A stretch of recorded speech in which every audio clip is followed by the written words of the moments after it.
الحمدللہ رب العالمین نحمدہ ونصلی علی رسولہ الکریم اما بعد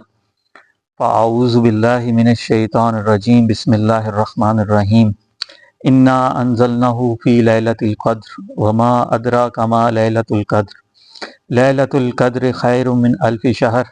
تنزل الملائکۃ والروح فیہا باذن ربہم من کل امر سلام ہی حتی مطلع الفجر صدق اللہ العظیم صلی اللہ تعالیٰ علی خیر خلقہ محمد وآلہ وصحبہ اجمعین۔ اللہ تبارک و تعالیٰ نے مسلمانوں کو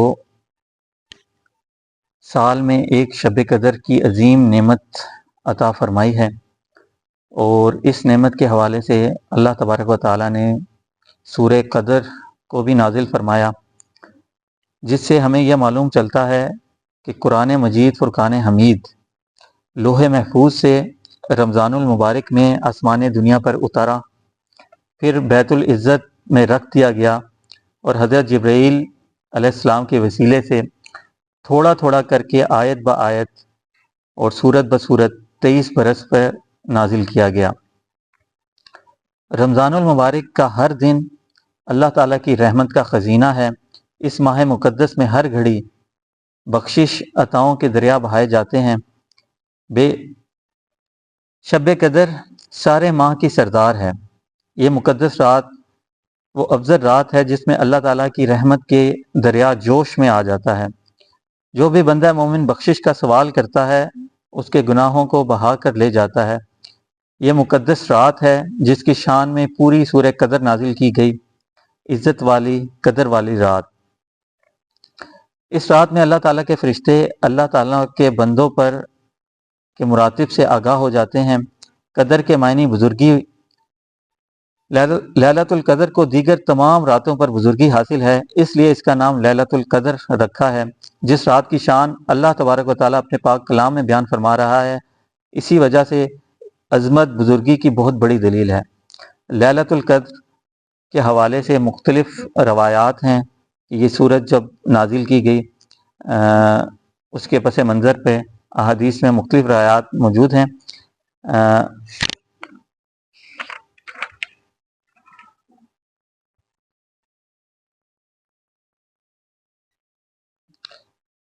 ایک روایت میں آتا ہے کہ رسول کریم صلی اللہ علیہ وسلم کو پچھلی امتوں کی عمریں دکھائی دی اور ان کے اعمال دکھائے کہ وہ کیسے کیسے نیک اعمال اور ہزار ہزار سال ان کی عمریں ہوتی تھی۔ تو نبی کریم صلی اللہ علیہ وسلم شب قدر اس کے وسیلے سے عطا کی گئی کہ آپ صلی اللہ علیہ وسلم کو محسوس ہوا کہ میری امت کی عمریں تو بہت کم ہیں، تو اللہ تبارک و تعالیٰ نے شب قدر عطا فرمائی جو 1000 مہینوں سے زیادہ افضل رات ہے۔ اسی طرح ایک روایت میں آتا ہے کہ نبی کریم صلی اللہ علیہ وسلم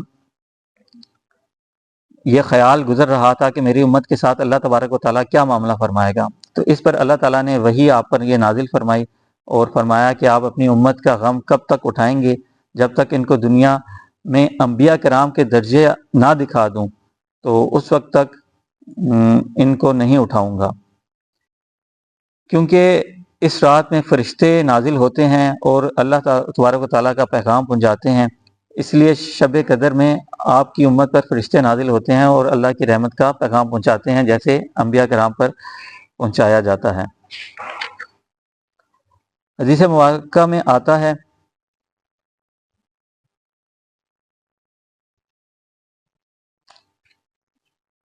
امام فخر الدین رازی رحمۃ اللہ علیہ فرماتے ہیں کہ جب اللہ تعالیٰ نے آدم علیہ السلام کو پیدا فرمایا تو فرشتوں نے اللہ تعالیٰ کے دربار میں عرض کی، یا اللہ تو نے اس کو کیوں پیدا فرمایا؟ یہ زمین پر جا کر فساد کرے گا، تو لوگوں کا خون بہائے گا، ہم تیری عبادت کے لیے کافی ہیں۔ تو اللہ تبارک و تعالیٰ نے اس وقت جواب عطا فرمایا تھا، انی اعلم ما لا تعلمون، کہ جو میں جانتا ہوں وہ تم نہیں جانتے۔ اللہ تعالیٰ شب قدر میں اپنے فرشتوں کو زمین پر بھیج کر یہ دکھانا چاہتا ہے کہ تم کہتے تھے کہ زمین پر فساد کرے گا، خون بہائے گا، دیکھو میرے بندے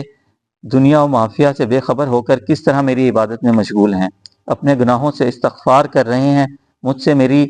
محبت اور معرفت کا سوال کر رہے ہیں۔ فرشتے اپنے کہے ہوئے الفاظ واپس لیں گے، اللہ تعالیٰ سے معذرت کریں گے، اللہ تعالیٰ کی عبادت میں مشغول بندوں کے لیے سلامتی کی دعا کریں گے۔ ہی حتی مطلع الفجر، کہ سلامتی ہے یہ رات طلوع فجر تک،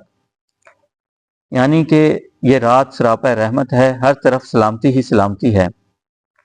یہ رات سانپ، بچھو، کیڑے مکوڑے، بلاؤں، آفات اور شیاطین سے محفوظ ہے۔ حدیث پاک میں آتا ہے کہ فرشتے آسمان سے اتر کر اللہ تعالیٰ کی رحمت اس کے بندوں میں تقسیم فرماتے ہیں۔ سدرۃ المنتہا کے فرشتے جبریل الامین کے ساتھ آتے ہیں، ان کے ہاتھ میں ایک جھنڈا ہوتا ہے، ایک جھنڈا وہ خانہ کعبہ پر، ایک جھنڈا روضہ رسول صلی اللہ علیہ وسلم پر، ایک جھنڈا بیت المقدس پر اور ایک جھنڈا طور سینہ پر گاڑتے ہیں، پھر تمام زمین پر پھیل جاتے ہیں۔ شرابی، زانی، بدکار اور والدین کے نافرمان کے سوا ہر مسلمان مرد عورت سے جو اللہ تعالیٰ کی عبادت میں مشغول ہوتے ہیں ان کو سلام کرتے ہیں، ان سے مصافحہ کرتے ہیں۔ حضرت انس بن مالک روایت فرماتے ہیں کہ جب شب قدر ہوتی ہے تو جبرائیل امین فرشتوں کی جماعت کے ساتھ نازل ہوتے ہیں اور ہر اس بندے کے لیے دعائے استغفار کرتے ہیں جو کھڑے یا بیٹھے اللہ تعالیٰ کا ذکر کر رہا ہوتا ہے۔ بہقی شریف میں یہ روایت ہے۔ شب قدر میں مختلف اقسام کے لوگ معاشرے میں پائے جاتے ہیں۔ کچھ لوگ تو ایسے ہیں کہ اتنی رحمتیں، برکتیں، انعامات کا سن کر بھی سوئے رہتے ہیں اور بالکل عبادت نہیں کرتے۔ دیکھا جائے تو شب قدر جو ہے پورے سال میں تلاش کرنی تھی، پھر اللہ تبارک و تعالیٰ نے رمضان المبارک کا مہینہ عطا فرما دیا اور نبی کریم صلی اللہ علیہ وسلم کے وسیلے سے ہمیں آخری عشرے کا بتا دیا گیا کہ آخری عشرے کی طاق راتوں میں اس کو تلاش کر لیا جائے۔ تو کچھ لوگ تو بالکل ہی سوئے رہتے ہیں اور ایک طبقہ ایسا ہے جو رات کا کچھ حصہ جاگتے ہیں اور جب رات کا سحری کا وقت آتا ہے تو وہ سحری بھی نہیں کرتے، فجر کی نماز بھی نہیں پڑھتے اور تھوڑی سی عبادت کر کے سو جاتے ہیں۔ تو ان کے لیے تو زیادہ بہتر یہی ہے کہ نماز عشاء تراویح پڑھ کر وہ سو جائیں اور سحری سے پہلے اٹھ کر وہ سحری بھی ادا کریں، نماز فجر باجماعت ادا کریں اور اس سے پہلے تلاوت قرآن مجید اور تہجد کی نماز ادا کریں۔ ایک طبقہ وہ ہے جو شب قدر میں پوری شب قدر جاگتا ہے لیکن وہ بیکار بے حیا باتوں میں رات کو گزار دیتا ہے، یہ سب سے زیادہ خسارے والا ہے۔ بے احرامی بھی کر رہا ہوتا ہے اور متبرک رات کی بے قدری بھی کر رہا ہوتا ہے۔ اللہ تعالی ہمیں ہر سانس کی قدر کرنے کی توفیق عطا فرمائے۔ شب قدر کے حوالے سے حدیث مبارکہ میں یہی فرمایا گیا کہ اس کو رمضان کے آخری عشرے کی طاق راتوں میں تلاش کریں۔ باقی مختلف اولیاء کرام نے مختلف اس کے دن کے حوالوں سے بھی بیان فرمایا ہے۔ حضرت شاہ عبد الحق محدث دہلوی بیان فرماتے ہیں کہ لوگوں نیکی اور بھلائی کے کاموں میں غفلت اور سستی نہ کریں بلکہ جوش و جذبے اور لگن کے ساتھ انجام دیں۔ اگر شب قدر کی وضاحت کر دی جاتی کہ اللہ تعالیٰ نے اس کو مخفی کیوں رکھا ہے تو اللہ تعالیٰ کر دی جاتی تو لوگ اس قدر ماہ مقدس کو اہمیت نہ دیتے جس قدر مخفی رکھنے کی وجہ سے ہے۔ اللہ تعالیٰ نے رمضان شریف کے آخری عشرے میں اسے پوشیدہ فرما دیا تاکہ اسے ڈھونڈنے والے رمضان شریف کی تمام طاق راتوں میں عبادت کریں۔ لیلۃ القدر کو مخفی رکھنے کے بارے میں دوسری روایت میں یہ بھی آتا ہے کہ نبی کریم صلی اللہ علیہ وسلم تشریف لائے تو دو صحابہ کو جھگڑتے ہوئے دیکھا تو آپ نے فرمایا کہ اس وجہ سے اس کو مخفی رکھ دیا گیا ہے۔ یہ ہر سال بدلتی رہتی ہے، ضروری نہیں کہ ایک سال 27 کو ہے تو اگلے سال بھی 27 کو ہوگی، اور ہر سال یہ بدل کر آتی ہے۔ حضرت علامہ شورانی رحمۃ اللہ علیہ لیلۃ القدر کس قدر خاص تاریخ پر متعین نہیں ہے بلکہ مختلف دنوں میں بدل کر آتی ہے۔ صرف وہ لوگ اس سے آگاہ ہو سکتے ہیں جو اپنی ساری زندگی کا ایک ایک لمحہ اللہ تعالیٰ کے ذکر میں گزارتے ہیں۔ یہ وہ لوگ ہیں جو اللہ تعالیٰ کے دوست ہیں، اللہ تعالیٰ انہیں باطنی بصارت عطا فرماتا ہے اور اس بصارت کے طفیل وہ ان نشانیوں کو دیکھ لیتے ہیں جو اس رات کے لیے مخصوص ہوتی ہیں۔ علامہ شورانی بھی ان نشانیوں کے حوالے سے بیان فرماتے ہیں کہ شب قدر شفاف اور صاف ہوگی، نہ گرمی ہوگی نہ سردی ہوگی، موسم معتدل ہوگا اور ہوا اور سمندر کی لہریں تھمی ہوں گی، آسمان پر بادل نہیں ہوں گے، بارش نہیں ہوگی، شیاطین کو مارنے کے لیے ستاروں سے جو چنگاریاں ٹوٹے ہوئے ستارے ہمیں نظر آتے ہیں وہ نہیں ہوں گے، اور اس رات کی صبح کا سورج بغیر شعاؤں کے طلوع ہوگا۔ رسول کریم صلی اللہ علیہ وسلم نے فرمایا کہ جس نے شب قدر میں اعتقاد اور ثواب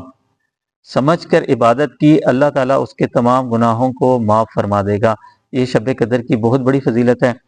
اور جو شخص شب قدر میں ایمان اور ثواب حاصل کرنے کی غرض سے قیام کرے گا تو اس کے پچھلے گناہ معاف کر دیے جائیں گے، بحوالہ بخاری شریف۔ حدیث پاک کے مطابق حضور اللہ تعالیٰ کے حضور میں نماز، فرض، سنت، نفل کے لیے کھڑے ہونا، یعنی اپنے گناہوں کی بخشش کے لیے اس رات میں فرائض، سنت کے ساتھ نوافل ادا کرنا، تلاوت قرآن مجید کرنا، تسبیح و تحلیل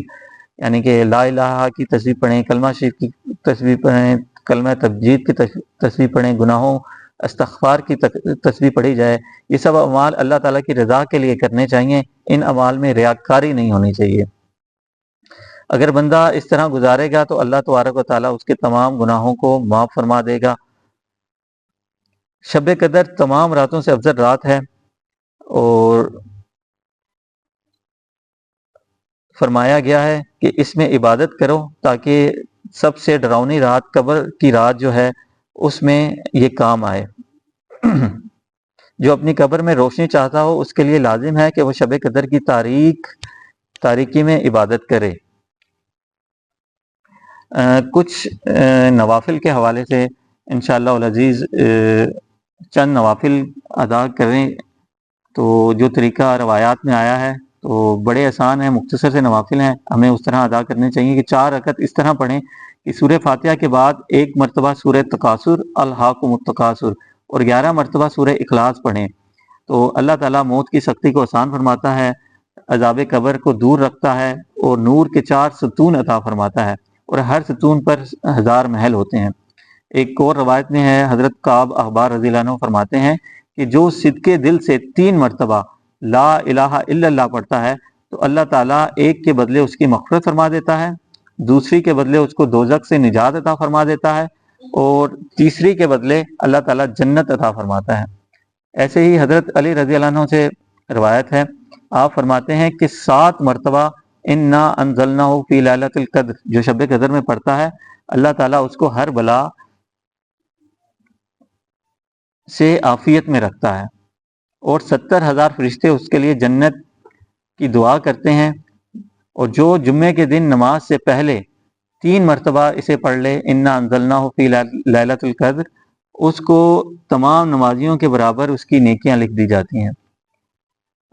اب حضرت عائشہ صدیقہ رضی اللہ عنہا نے نبی کریم صلی اللہ علیہ وسلم سے عرض کی کہ یا رسول اللہ صلی اللہ علیہ وسلم، مجھے بتائیے اگر مجھے شب قدر کا علم ہو جائے تو میں اس میں کیا کروں؟ تو نبی کریم صلی اللہ علیہ وسلم نے فرمایا کہ یہ دعا مانگنا، اللہم انکا عفو تحب العفو فاعف عنا یا غفور، یا اللہ تو معاف کرنے والا ہے اور معافی کو دوست رکھتا ہے، یا غفور ہمارے گناہوں کو معاف فرما۔ حدیث پاک سے یہ تعلیم ملتی ہے کہ شب قدر کا علم ہو جائے، اس کو پانے کی تمنا ہو، شب بیداری کی توفیق ہو، تو یہ استغفار جو نبی کریم صلی اللہ علیہ وسلم نے تعلیم فرمایا ہے بکثرت پڑھنا چاہیے۔ اس کے علاوہ ایک روایت میں نوافل کے حوالے سے 2 رکعت نفل اس طرح ادا کرنے چاہیے کہ سورہ فاتحہ کے بعد 7 مرتبہ سورہ اخلاص قل هو اللہ احد پڑھے اور نماز مکمل کرے، اپنی جگہ سے 7 مرتبہ بیٹھا ہوا استغفار کرے، تو ابھی یہ اپنی جگہ نہیں چھوڑے گا کہ اللہ تبارک و تعالیٰ رحمت اس پر اور اس کے والدین پر جلوہ گر ہو جائے گی۔ اللہ تعالیٰ ہم سب کو اس متبرک، مقدس اور بزرگ رات میں جاگ کر اپنی عبادت کرنے کی توفیق عطا فرمائے۔ اللہ تبارک و تعالیٰ ہمارے گناہوں کو بخشش فرمائے، اپنی رحمتوں کو ہم پر نازل کرے، اور ہمیں جہنم کی آگ سے محفوظ فرمائے۔ وما توفیقی الا باللہ۔